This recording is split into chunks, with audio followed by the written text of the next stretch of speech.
ভোর 4টে বেজে গেছে, এখন তো সবার জন্য খাবার বানাতে হবে। মানে এই চলো চলো, 10টার আগে কেউ ঘুম থেকে ওঠে না। চলো চলো।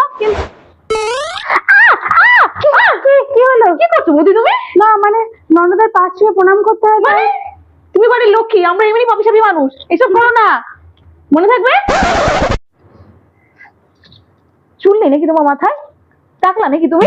না না, আমার মাথায় ভালোই চুল আছে। তো এরকম ঘুমটা দিয়ে রেখেছো কেন? সরো সরো সরো সরো। এবার ঠিক আছে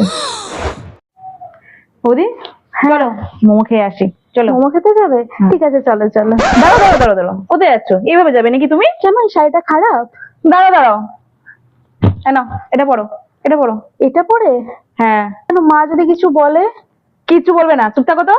আমার সাথে যাবে তো, আমি ঠিক কথা বলে নেবো। কি এবার ঠিকঠাক লাগছে তো? তাহলে চলো।